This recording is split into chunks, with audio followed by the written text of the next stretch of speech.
All right, let's just jump right in today. I want you to try a quick visualization exercise with me. Just picture a map of the world in your head.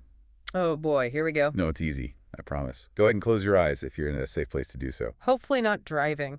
Right. Definitely keep your eyes on the road if you're driving. But otherwise, just picture that classic world map.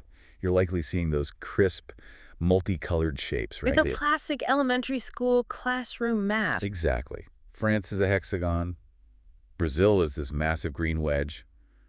Japan is an archipelago. And between all of them, you have these solid black lines. The puzzle board view of the world. It is how we are all taught geography from day one. Yeah, and we grow up thinking those lines are permanent. We think countries are these solid, immutable blocks of granite that have always been there and always will be. But looking at the stack of research we've pulled for today, that mental map is, well, it's totally misleading. It is a snapshot, it's not a movie. And right now, the movie is moving fast. The reality is that the geopolitical map is much more fluid than we give it credit for. And that is exactly what we're unpacking today. We're doing a deep dive into speed sovereignty. And before anyone tunes out thinking this is just a dry high school civics lesson, I want to be super clear here. This concept is essentially the operating system for the entire planet. And the system is glitching. It is certainly under immense stress. Yeah. If we stick to the classic definition found in our source material, sovereignty is pretty simple. It is the authority of a political entity, a state, to govern itself without external interference. You are the king of your castle. No one tells you how to arrange the furniture or what time to go to bed. Right. You have absolute power inside your borders. Yeah. But the premise of the articles we're looking at today, and I think this is the real hook for you listening, is that this absolute power is evaporating. The modern state is getting squeezed. It is a giant pincer movement. You have one massive force pushing from the inside out, trying to fracture the state into smaller pieces. And then you have another force pushing from the outside, enforcing states to meld together into these giant blocks. Devolution from below and supranationalism from above. And stuck right in the middle is the poor old nation state fighting for its life. That is the central tension of our time. Can the traditional country survive when it's being pulled in two opposite directions at once? It's a redistribution of power that explains basically everything from civil wars to global trade deals. Let's start with that pressure from the inside. The source material calls this devolution. Now, usually when I hear that word, I think of a government collapsing or, evolving backwards. But that isn't quite right in this context, is it? Not necessarily, no. In political geography, devolution is a very specific mechanism. It isn't just a messy breakup, it is a transfer. It's when the central government, the unitary power, deliberately grants power down to subnational regions. But that seems completely counterintuitive. Governments are usually power hungry. Why would a central government voluntarily give its power away? Survival. Honestly, think of it as a pressure valve.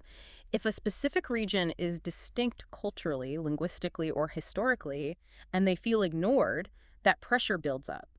If the central government doesn't release some steam by granting autonomy, the boiler might explode. So you give away a little power to keep the rest of the country intact. Precisely.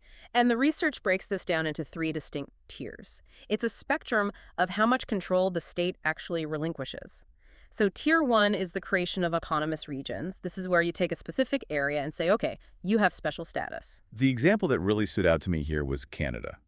Specifically, the map change in 1999 with the creation of Nunavut. A huge landmark moment in North American geography. Yeah, for listeners who haven't looked at a map of Canada lately, Nunavut is massive. It is this huge territory in the far north. And the Canadian government didn't just carve it out for administrative efficiency. It was a direct response to the indigenous Inuit people. Right. It was a formal acknowledgement of a distinct nation within a nation.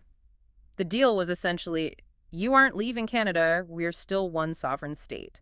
But on issues of land use, education, and local governance, you call the shots. Because a bureaucrat sitting in an office in Ottawa probably doesn't know the first thing about managing the Arctic compared to the people who have lived there for thousands of years. Exactly. It is incredibly pragmatic. You grant that autonomy to the Inuit, and in exchange, you maintain the territorial integrity of the country as a whole. You avoid a conflict by formalizing the difference. It is a win-win for stability. Okay, so that is tier 1, special status for one specific region. But tier 2 seems much more systemic. The source calls this transferring power to subnational units. This isn't just about one special zone, it's about restructuring the whole house. This usually happens when the threat of a breakup is high across the board. If you have a country that is essentially a collection of different nations trapped inside one border, the central government has to get really creative to keep everyone at the dinner table. Spain is the heavy hitter here in the research. And I think this context is so important because for a long time, Spain was the exact opposite of devolved. It was a strict dictatorship. Under Francisco Franco, Spain was highly centralized. Madrid decided everything. Regional identities like the Catalans or the Basques were violently suppressed. Even speaking those local languages was often restricted. But after Franco died in 1975 and democracy returned, those identities just roared back. I've actually been to Barcelona, and you see the Catalan flags everywhere. It definitely does not feel like Madrid. And the post-Franco government knew that. They knew that if they tried to keep a stranglehold on power, the country would fracture completely. So to prevent Spain from splintering, they created 17 autonomous regions.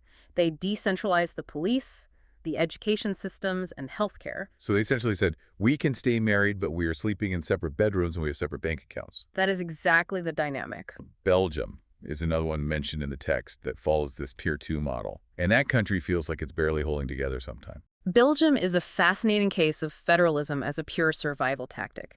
You have the Flemish Dutch speakers in the north and the Walloon French speakers in the south. They don't just have different languages, they have completely different economies and political leanings. It's like two countries pretending to be one. Right, so Belgium moved from a unitary state to a federal one, giving each side their own parliament just to stop the constant bickering. It allows them to coexist within one sovereign border without constantly overruling each other. And the research also brings up Canada again here with Quebec. The central government recognized French as the official language there and granted greater self-rule specifically to stop secessionist movements. Another classic pressure valve. But the example that I found most strategically brilliant, almost Machiavellian really, was Nigeria. Because they used devolution entirely differently. They didn't just hand power to the regions to make them happen. Yeah, they used the map to actively break up power blocks. It is a perfect case study in how borders manipulate power. Walk us through the math here, because it started with 3 regions, right? Correct. In the 1960s, Nigeria was divided into 3 massive regions, and each was dominated by a major ethnic group. The problem with 3 giants is that it's a zero-sum game. They were constantly at each other's throats for dominance over the center. It was unstable, and it eventually led to a brutal civil war. So how does carving it up further actually help? You divide and dilute. After the war, the military government realized that 3 big regions were dangerous. They were just too powerful, so they started slicing the pie into smaller and smaller pieces. They went from 12 states, then to 19, and eventually to 36. Wow, 36 states. By doing that, you break the monolithic power of those ethnic blocs. A local governor of a small state is far less of a threat to the president than the leader of a massive region is. It forces local leaders to look to the capital for resources rather than fighting against it. That is fascinating. You use devolution, creating more states, to actually strengthen the central government's hold on the country. It is counterintuitive, but in Nigeria's case, fragmentation was the glue holding the nation together. However, the source material makes it painfully clear that this doesn't always work. Sometimes you loosen the grip and the whole thing just shatters anyway. And that brings us to Tier 3, which is disintegration. The ultimate failure state. If the centrifugal forces, the forces pulling outward, are stronger than the centripetal forces holding the state together, the map breaks. Sudan is the tragic example highlighted here. Yes. The cultural, religious, and economic divide between the North and South was just too deep. No amount of federalism could bridge it. After decades of devastating war, the center surrendered the territory, and South Sudan became an independent country in 2011. And the biggest one in modern history has to be the Soviet Union. 1991. The ultimate collapse. You had massive devolutionary pressures there.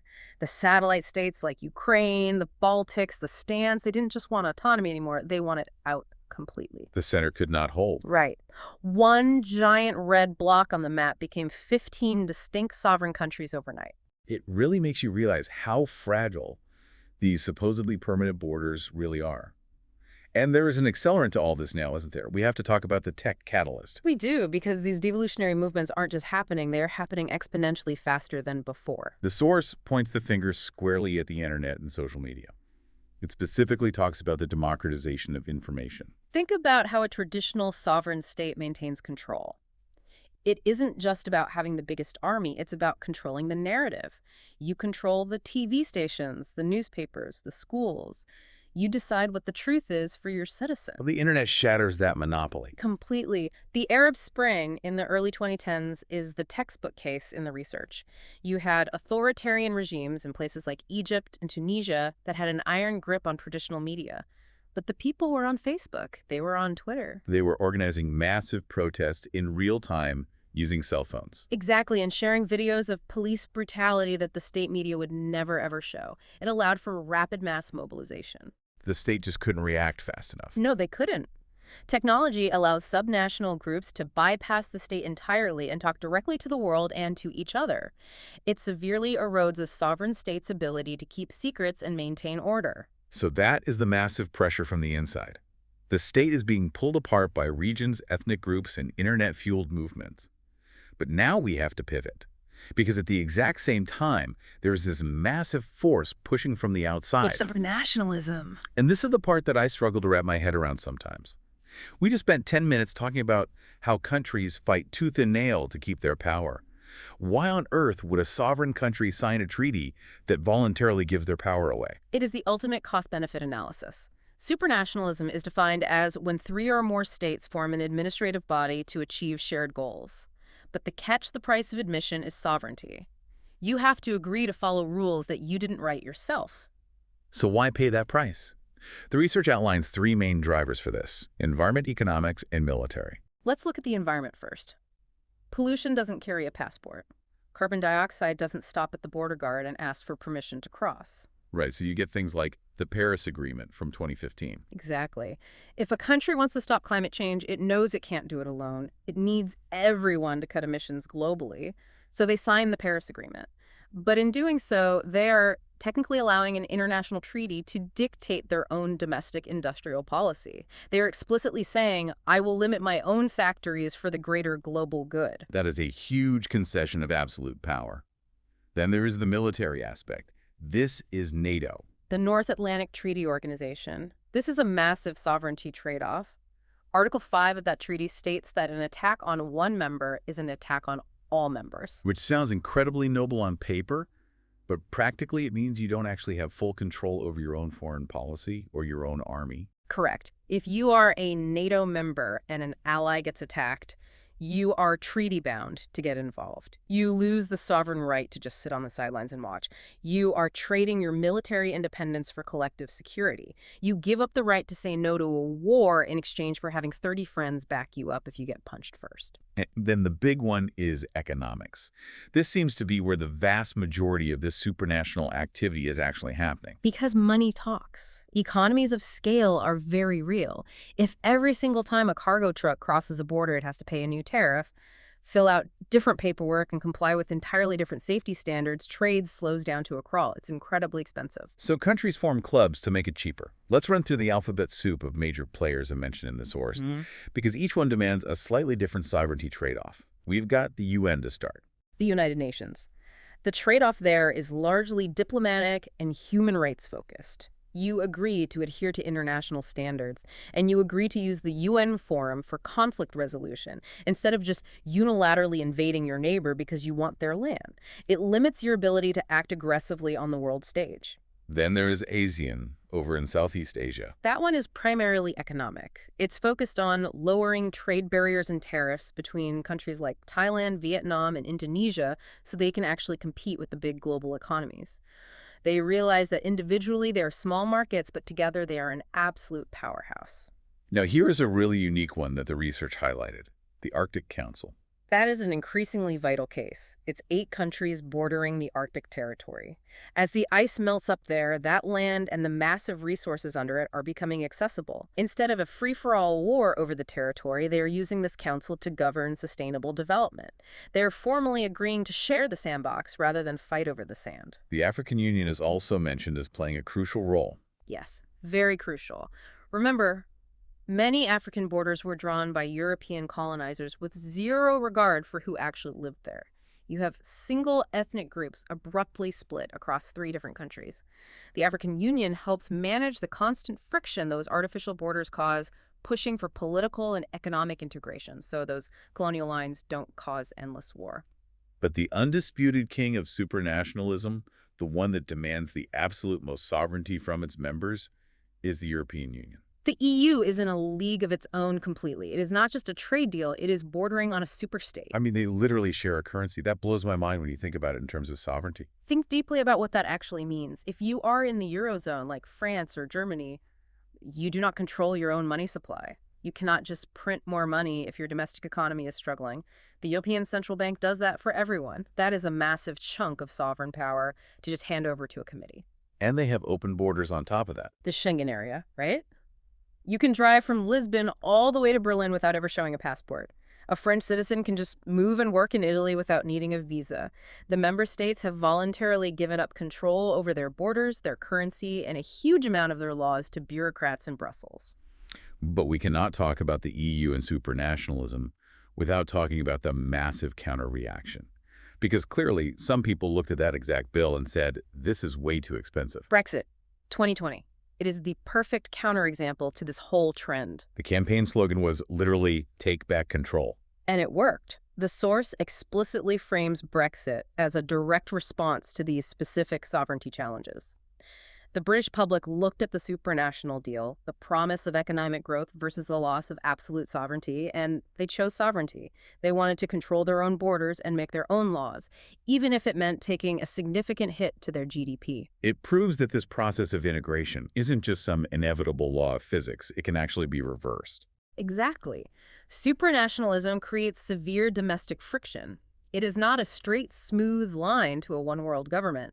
People deeply value local control. And finally, to round out the alphabet soup, you have the WTO, the World Trade Organization. Yeah. They're essentially the referee.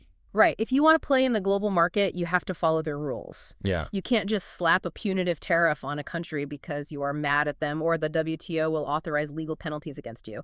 It literally limits a state's ability to use unilateral trade as a weapon. So let's try to synthesize all of this and put it together. You have the modern state giving up power upwards to the WTO, the UN, and military alliances. And simultaneously, it is frantically handing down power to local regions and cities to keep them happy and stop them from seceding. When you lay it out like that, it really feels like the traditional state is being hollowed out from both ends. Hollowed out might be a bit too strong, but the absolute takeaway here is that it is certainly being redefined by necessity. The old definition of sovereignty, the idea that I am the absolute boss inside these lines, is effectively dead. I like to think of sovereignty today as a currency. A currency. What do you mean by that? You spend it. You spend a little bit of your sovereignty to buy peace at home, and that is devolution. And then you spend a little sovereignty to buy wealth and security abroad, and that is supranationalism. You cannot just hoard absolute power under the mattress anymore, or you'll end up completely isolated and internally fractured. You have to spend your sovereignty wisely just to survive in the modern world. That is a really powerful image, but it raises a deeply uncomfortable question for the future based on everything we've read today. Go on. If power is constantly flowing down to the cities and the autonomous regions, and at the same time power is flowing up to these massive international organizations, where does that leave the national government? Where does that actually leave the president or the prime minister? That is the big provocation, isn't it? Are we moving toward a world where the national government is just a middle manager? Just pushing paper between the local real world where people live and the global rule makers in the sky. It is entirely possible. We are so used to the nation state being the main character of human history for the last few centuries. But in a hyper-connected, localized world, the traditional nation-state might just be the bureaucracy that gets in the way. It might eventually become the least important layer of government in the day-to-day lives of actual people. That is a lot to process. I will say, the next time I look at a map, I don't think I am going to see those solid black lines anymore. I am just going to see a lot of dotted lines and erasures. The map is always being redrawn. We just happen to be living through a moment in history where the ink is very, very wet. Well, that is all the time we have for this deep dive. Thanks for helping us navigate all this geopolitical chaos today. Always a pleasure to be here. And to you listening, keep questioning the map. We'll see you on the next deep dive.